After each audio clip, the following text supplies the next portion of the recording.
eager and energized to learn.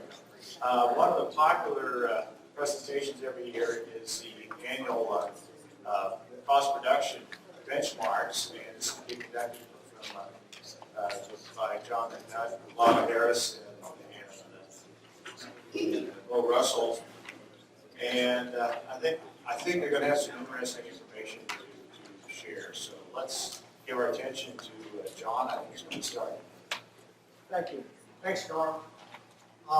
Everybody here okay? We're fine? Good. All right. Situated here. So this is, I think, maybe the 4th or 5th year that Russell Consulting and LattaHarris has come together to work on some data that we have, LattaHarris has, from our clients. And if you're a client that is included in the survey, hopefully I told you what your number is so you can see what's at. And then the Russell data is data that they have collected. So we have prepared this report. You can see that LattaHarris has a new logo. We're just updating our brand. We're shortening up the name a little bit. And Bo tells me when he gets here that they have a new logo, which is on their shirt. So, you know, we all have to refresh our brands from once in a while.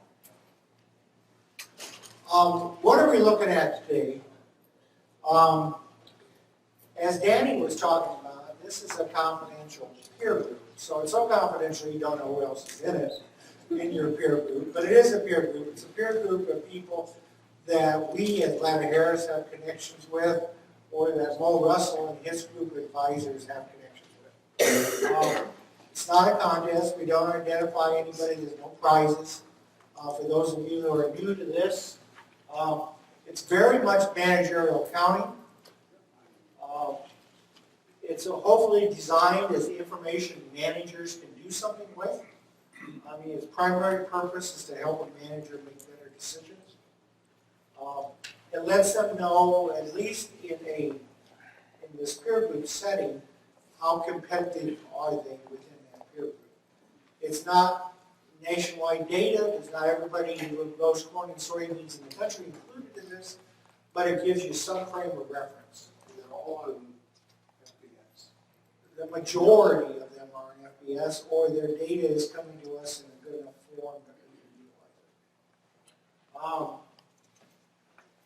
And then also it's hopefully designed in a way, which we're going to talk about in a minute, to help break down the component parts of costs so that you know what to manage. Give you some idea what you're doing well. It's not perfect. I think we take the approach in managerial accounting that being 90+% of the way there is better than being 100% of not knowing anything. So you try your best to get the best set of data you can and to make it as comparable as possible. And this is a really important point. Managerial accounting ties to your accrual net. So in this case, we're looking at your accrual by production enterprise. The LattaHarris data, it's corn and soybean production.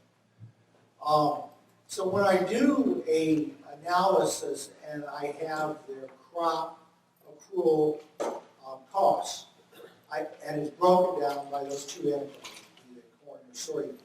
So unfortunately, I know we have people in this group that are outside of the traditional corn belt.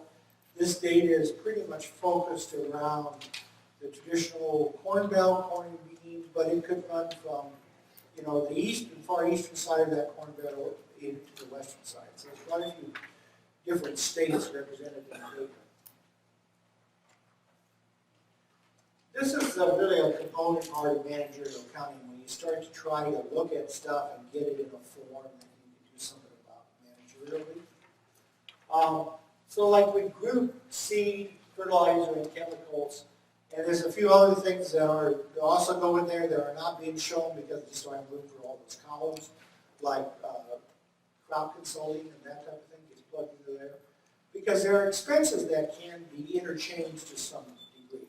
You buy a stacked corn hybrid, you might be able to use a lower cost chemical program. So they may trade back and forth. And the whole idea here is that maybe your benchmark number between somebody else on seed may be different.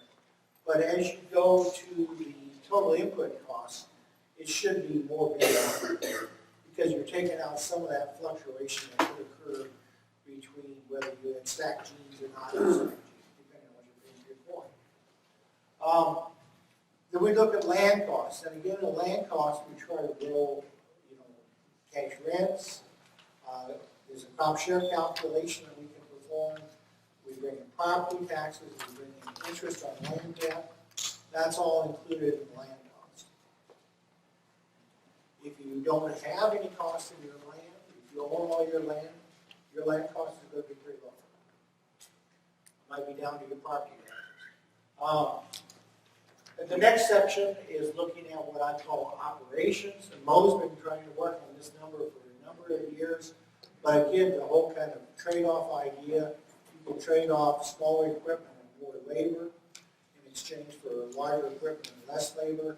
So we combine labor, fuel, machinery cost, which is an accrual or book depreciation number. In Mo's data set, it comes up with a number stand-in that's similar, and he'll talk about that when he gets to it. And then another thing that we do in our data set, you'll see that in a couple of the observations, is if you do a lot of customer, you generate a lot of customer income, we're bringing that income in as a cost reducer, because all the cost of that customer is in your machine cost or whatever, and you get paid something for doing work for somebody else that helps reduce the cost.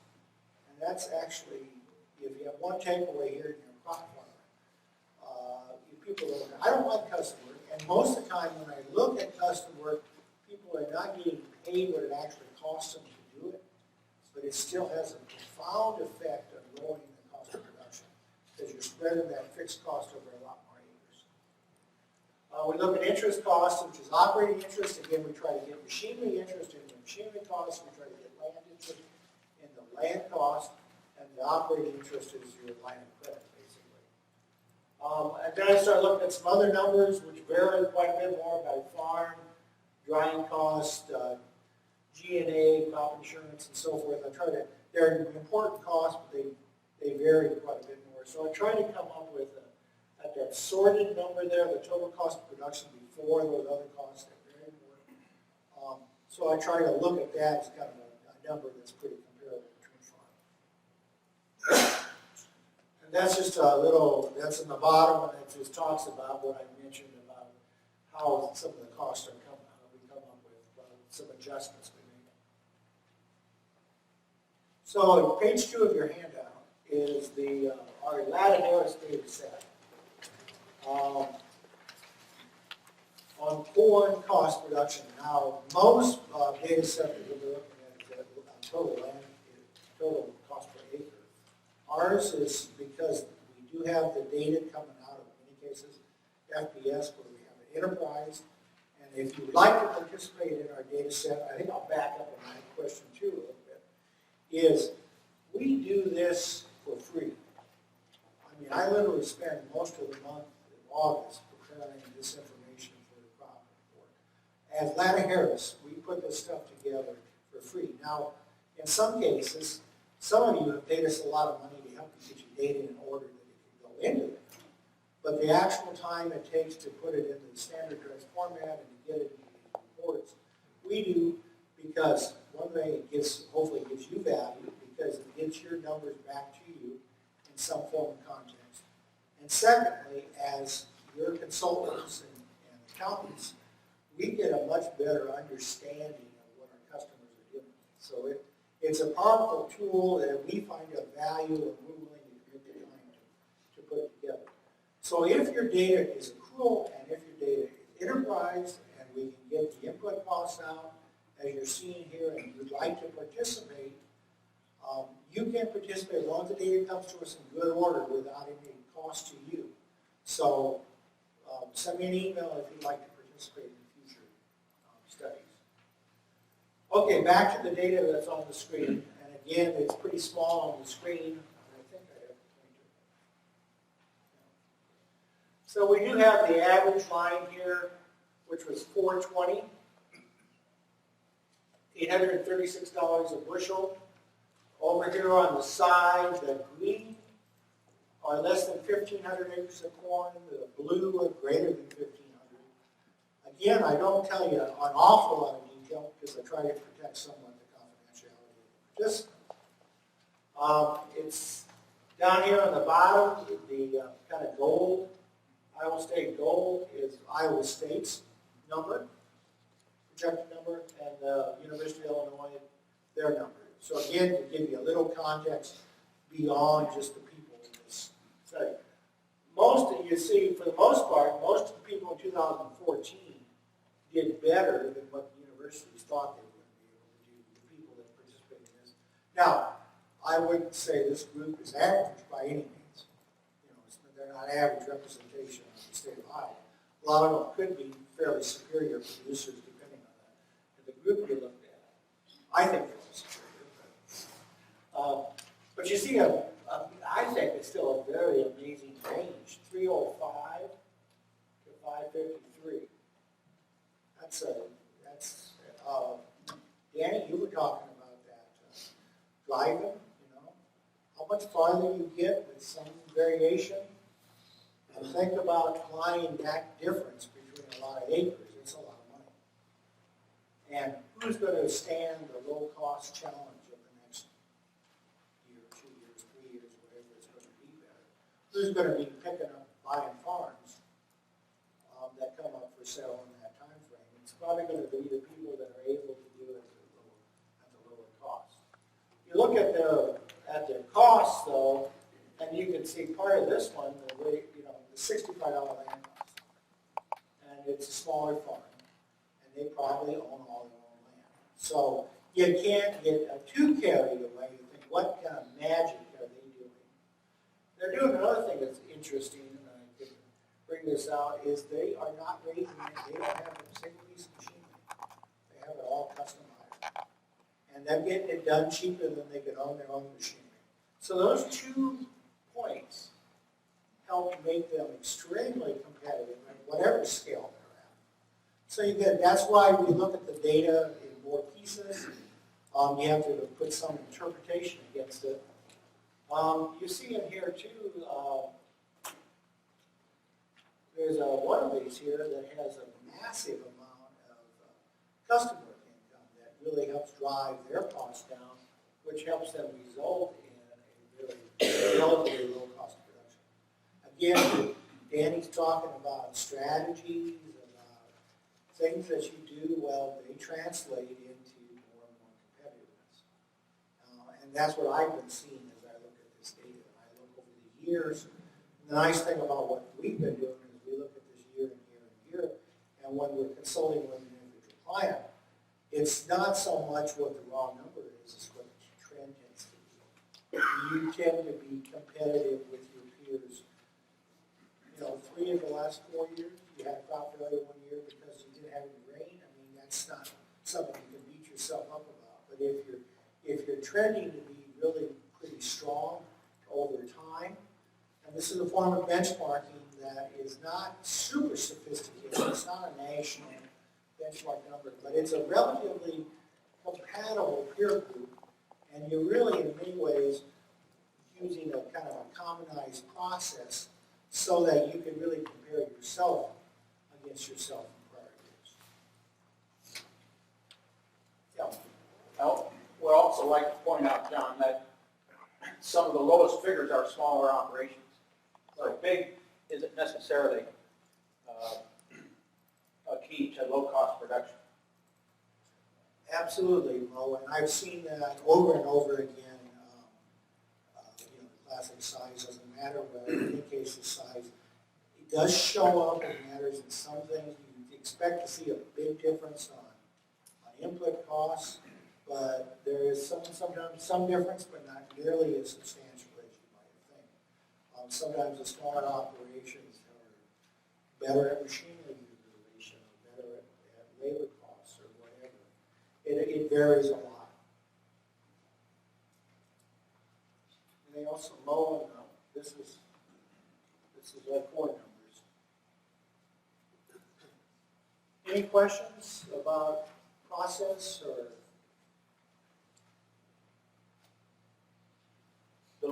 interest in data like this is really increasing, as you might imagine. When corn was $7 a bushel, there wasn't as much interest in this. Well, Mark called me into his office, Mark Benning, this was at the end of last year. He said, well, Russell just sent me something. He said, here's your report. And he said, well, one of your clients went to a Federal Reserve meeting, and this report was at the meeting. So I don't know what that says about the state of data in the nation, but I felt pretty good about it. All right, soybean costs. We're rolling right along here, but it's pretty, for the most part, pretty straightforward.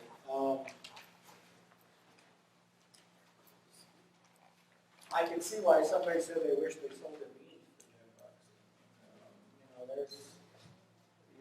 There's a lot of high costs. Remember, this is 2014 data. So $10 would not have done it for many of the participants.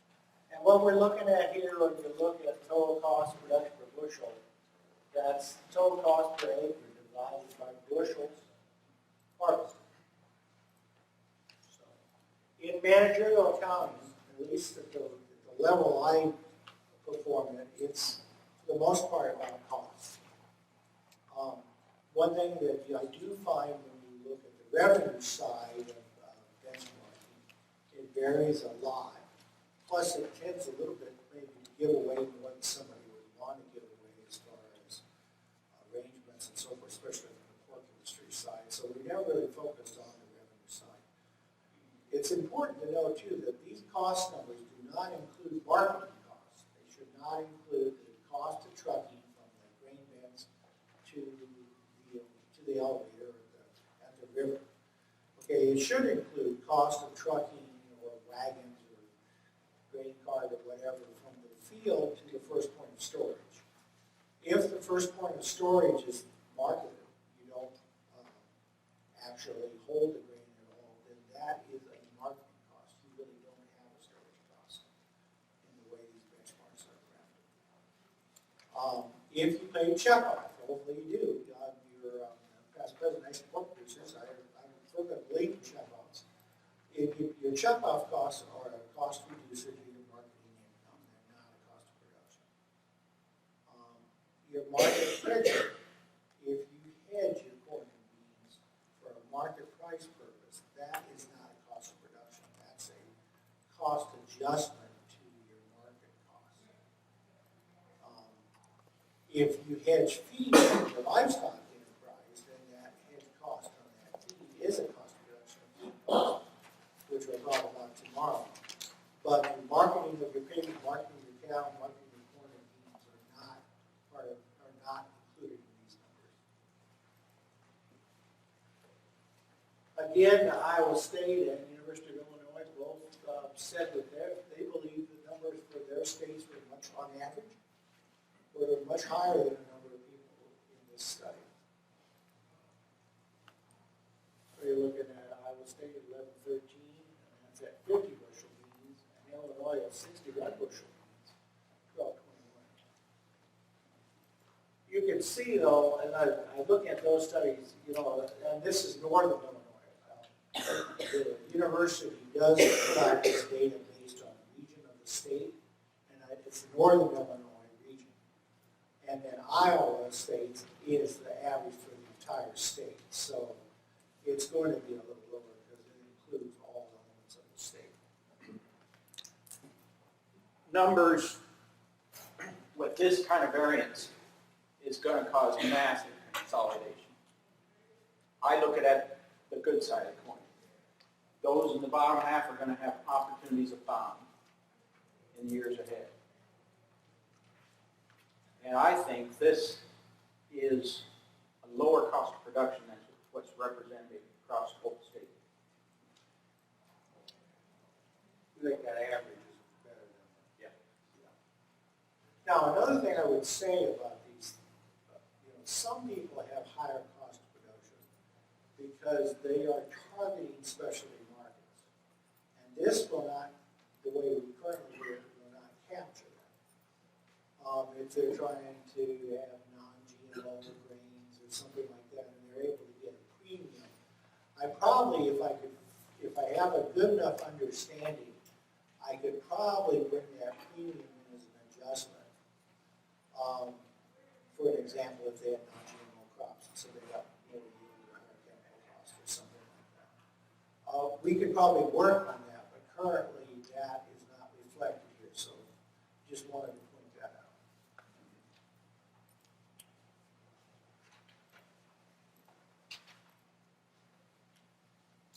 Okay, Mo, we're moving into yours now. And in Mo's report,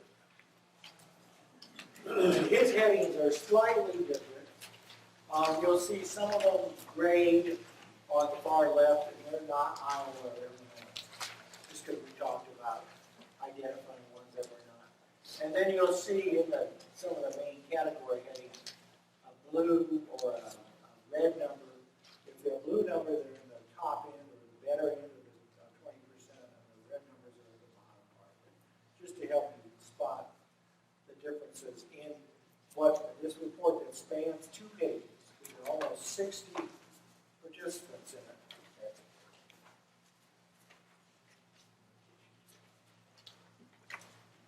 I'd like to review our methodology. These are projected 2015 numbers.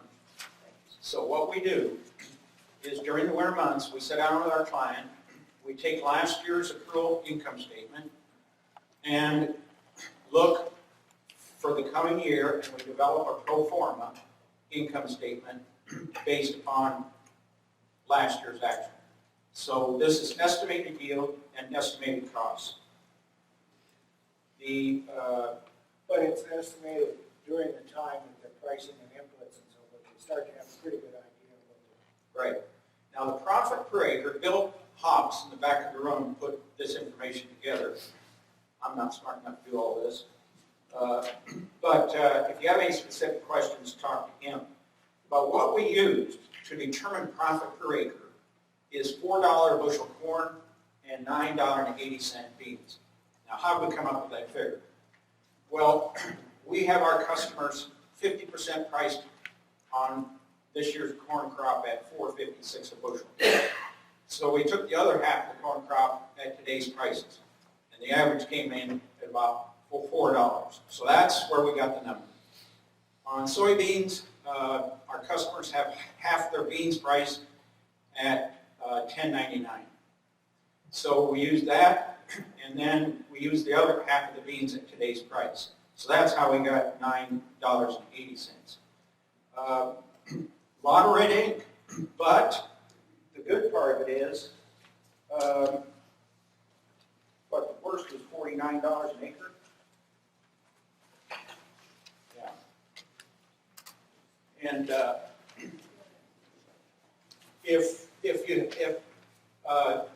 I just looked at the clients I work with directly, there's 40 of them. Their average working capital per acre is $680. So losing $49 this year, probably their depreciation will cover that. I think they're all going to be survivors because this is cyclical. And as Danny has often commented, in a cyclical business, over the long run, the price of commodities, it levels off at the cost of production for the highest cost producers. And they go out of business, and then the top third picks them up, and that's life. And that's okay, because in a free enterprise society, you know what? It's okay to fail. Danny.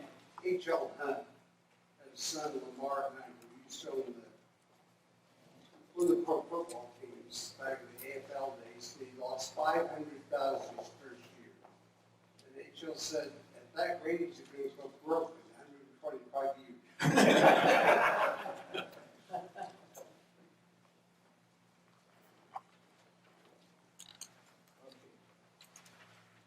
Any questions? So you've got that on your page 4 and 5 of your handout. You can kind of look at the 2 pages. Yeah, You see, but on page 2, the numbers are worse, right? Right. Yep. you know, page 2, there's a lot more written. Yeah. going down to pretty massive losses in the bottom. Yeah. I would say those numbers greater than $85 an acre are going to have problems sustaining their operation over the long run. So there's going to be, unfortunately, a lot of pain, it looks like. Yeah.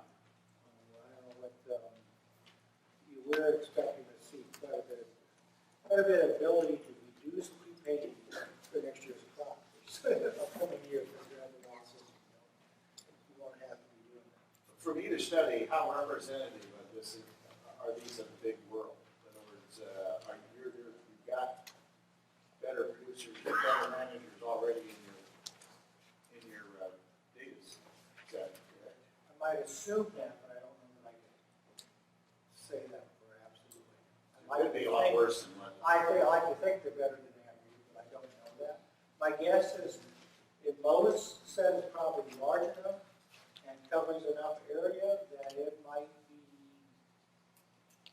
more typical than, say, our set. Remember, our data was 2014 actuals. Here we're looking at 2015 projections. These are all Russell clients. These are all Russell clients. So they have a Russell, there's somebody like Bill that sits down with that client at their kitchen table or wherever and collects this data from them on what they believe their costs and their revenue is going to be from an acre standpoint. Mo, this doesn't have any ARC or PLC payments, does it? No, it does not. So that might mitigate it this year a little bit in certain areas. That's correct. Did everybody hear Paul's question? Yeah. Yeah, so that would be income that would be coming in, be outside of the red numbers here to help reduce some of that. Bill? We did in the cash flow, which is coming up. Yes, and there, Bill's question to me, we have other income, which is non-farm income, livestock income, that type of thing that we're showing in a cash flow report. But we did not, I didn't think it was right to show it here. We're looking at the actual enterprise. We're looking at, and this, now, it's not to say that the people who have, have a $111 loss actually haven't sold their corn for $4.25 or something, and they're 100% sold. We don't know that. We're just based this on that kind of average price, that if they were to fall to the price, and where we see the future lie at the moment, kind of where we see things are at. And I would guess that's probably fairly representative. I mean, most everybody in this room probably has priced some of their crop at some point. Page 7 adds that non-crop revenue per acre back in, and results in significantly less red ink, but still tremendous variation. You know, and I like to think we work with some of the best farmers in the country. And so I agree with Norm. I think what's out there could be quite a bit worse, but I don't know. Mo, is the main reason for the red ink machinery, inputs? What would you say for the really low end guys, what's causing it, you think? And again, everybody's going to be a little bit different, but do you have any? Bill, would you have? I think as we look at this and we really study it, net land cost is a big variable.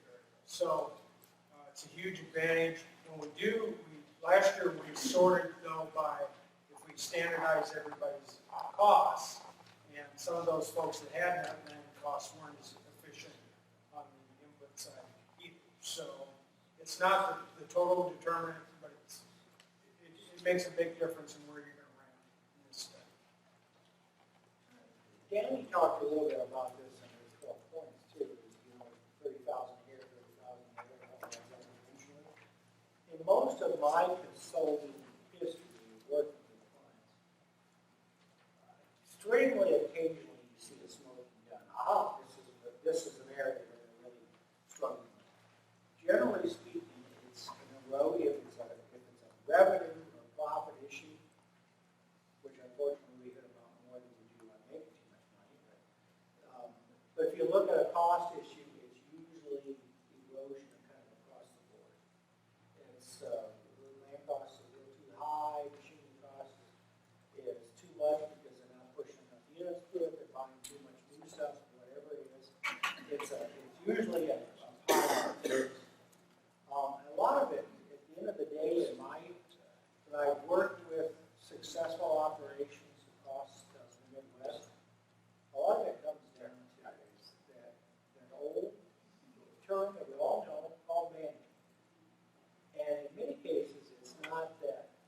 sometimes I think people sit there and say, well, they go too well because they never have a problem.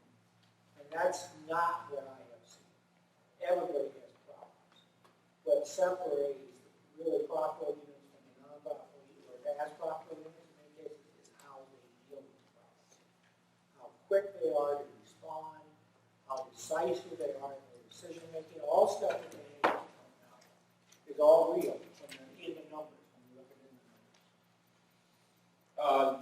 Paul, overhead is something that sticks out in some operations, you know. I can't believe some of the machine sheds I've seen built. I call them shums, because if their wife kicks them out, they can live in it. But those, conversely, those people with real strong working capital, I mean, they're going to have opportunities that they haven't dreamed about. Bill just finished putting together the 2015 data, which is actual data. We put it together in 2015, but it's actually 2014 data. Yeah, performance data. This is actual benchmarking data from our client base. This is the first year in the 16 years we've done this that machinery and labor costs per acre has gone down. And I think the machinery cost per acre is due to technology. I tell people all this technology, from auto steer to individual row clutch shutoffs to precision planting to all that technology, I tell farmers you don't have to use any of it. You just have to compete with those that do. And it works. Most of that technology works. So notice also return on assets and return on equity drop significantly, but they're still positive. And I always like to compare it to the Fortune 500. And our 5-year average client base return on equity has been 14.25%. Now, that's based on 14 crop sales, right? Right. Right, which I don't think you're going to see. Do you expect positive? Yes. That's with market. Yes. Now, the way we figure machinery cost per acre is we take the market value of equipment used in crop production. And we assume that it costs you 25% per year of that total value to own it. 10% is for depreciation, 10% is for interest or opportunity cost. Even if the line of equipment's paid for, you have an opportunity cost, and 5% repairs. That tracks very closely with actual records. So we, in order to look at apples to apples comparison, we use that 25% across the entire database. Labor cost per acre, we figure it differently than anybody in the country. And I've taken a lot of heat about this, but I'm not changing. What we do is we take the actual operator draw from the operation, add hired labor, and divide it by harvested acres. And I recall one customer that said, yeah, but I got $3 in college. I said, is it hitting your checkbook? Yeah, big time. I said, it's affecting your cost, your competitive advantage. Conversely, I can think of a client that has their spouse is a pharmacist at Walmart. They don't take anything out of the operation to live. It affects their competitive advantage. So those are the actual labor costs there at $49 an acre. And there's a huge range. Do you recall the range in machinery cost per acre, Bill? It's like 44 to 440. We have one over 400, but I've also found out that it's going out of business. So it's just to kind of on the issue Mo was just talking about, what's on the screen and on page 6 of your handout is our customers that we have projections for 15 using our methodology. And then I equalize the corn and bean numbers to the same percentage corn as in Mo's database. And I compared our projections to Mo's projections, saying, just what you were saying, that we have a little different methodology, am I gonna see a really big difference? And you can look at the variance down there, the last line on the page. And frankly, it was $5 on inputs, $30 on land, 31 less dollars on input costs. Really not the kind of variance I kind of expected, Mo. There were differences in approach. Just as you were saying, your kind of rule of thumb methodology kind of doesn't match up too badly with at least the data that I'm seeing.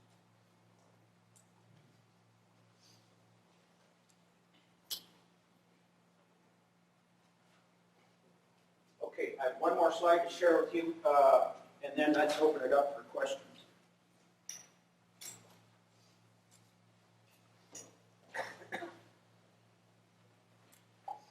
Oh, you know my time. 7 minutes. One more slide.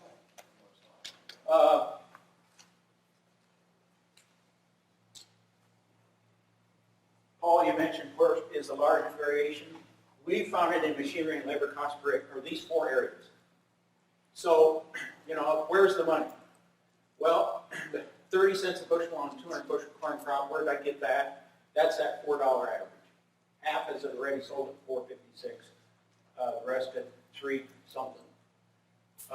So that's actual data. If the machinery cost per acre is average is 126, if you could somehow get in the top 10%, what John calls the 90th percentile, there's another $55 an acre. If labor cost per acre, if you could somehow get in the 90th percentile, there's $27 an acre. And I don't know, I asked Terry Jones, my original partner, I said, they use almost all precision farming technology available today. I said,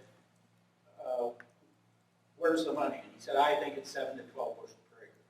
So at $4 a bushel, I'd average that at $38. So you add the 4 of them up, that's $180. So We certainly saw that in the range of returns. Yes, yes. And as the story goes, someone asked Jesse James why he robs banks. He said, hell, that's where the money is. This is where the money is, in our opinion. Okay, questions? We have 6 minutes left. Yes? Question on methodology. Probably the best way is just give a scenario and see how we would address this issue. And it's not that uncommon in western Kentucky where I am, some of the larger producers. They'll have track hoe, does and what have you, and they'll negotiate with their landlords if they have the waterways, the fences and what have you, and get a little better maybe crop share or cash rent price. Now, in your methodology, how I understood you would not include that machinery cost. You're just including the machinery cost of the property. What about the fuel and labor and this for semi-trucks, you know, Yeah. travel and what have you? Yeah, for semi-trucks, we use semis if they haul the grain to the grain dryer. If they're commercial, have commercial plates on them, we do not. Just, a lot of it's just management. I was a professional witness this summer on a litigation for an Iowa farmer, and they farm about 7,000 acres, and they had 15 tractors, most of them new. I've got a neighbor near where I live that farms 7,000 acres, and they have 2 tractors. One on the grain cart in the fall, and one on the deep tillage machine. And in the spring, there's one on a planter and one on a field cultivator. He said, we don't need any more than that. Well, Dan? that guy was talking about that marketing technique he uses to lock in 80% of his unit. He considers an economic unit 5,000 acres. And during the process of like building that, but when he gets it done, he said that's 2 hired men, 1 combine, and 2 planters. Yep. Back Other to questions? your question on land improvement The way I do that, when we have access to the data, we separate those land costs, those land improvement costs, and that goes into the land costs. It's not in the machine costs. Other questions? Yes, sir. More of a comment, but like you mentioned about the labor, how maybe one person doesn't need to take out a draw because of outside income from the spouse or whatever other outside income. To me, that's more of a temporary thing because I don't think you're going to want to work for nothing. Maybe you do that for a period to establish more acres, but at some point you want to be able to feel that you're getting paid for the work that you're actually doing. I know it lowers those cash operating costs, but at long term, at some point, you're going to want to recover that. That's an excellent point. I wrestle with that, and I think of these numbers as your competitive cost of production.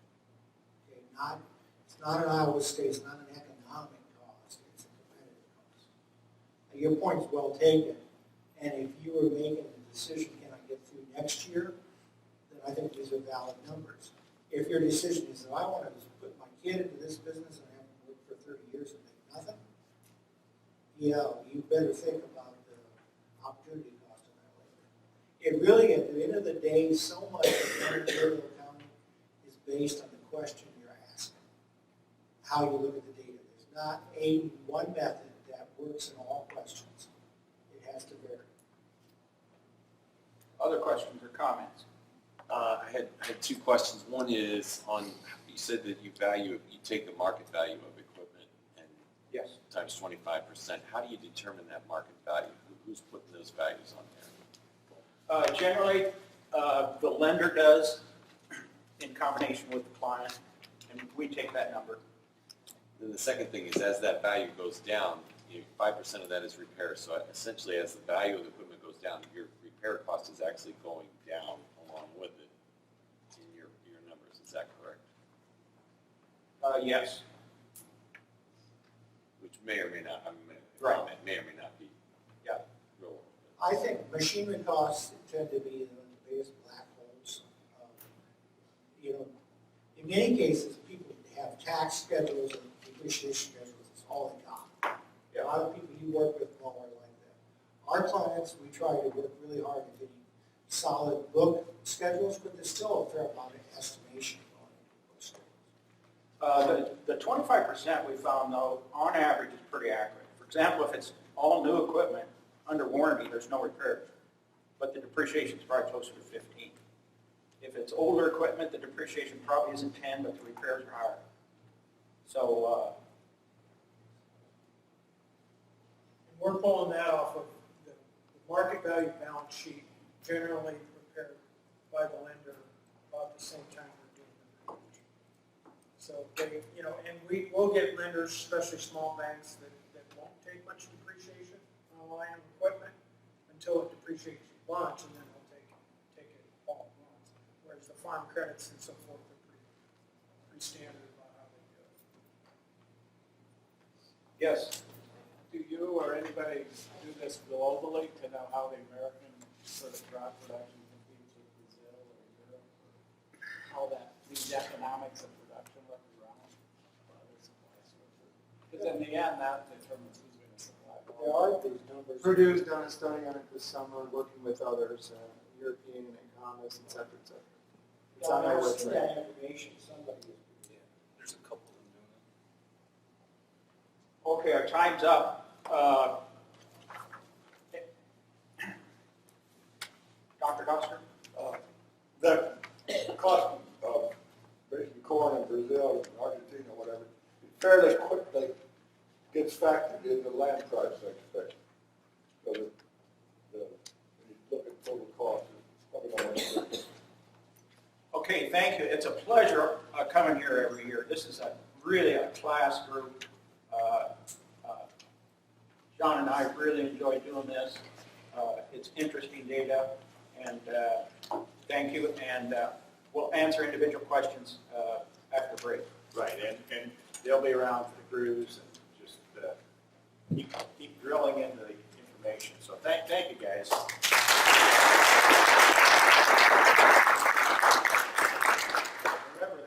paid for this.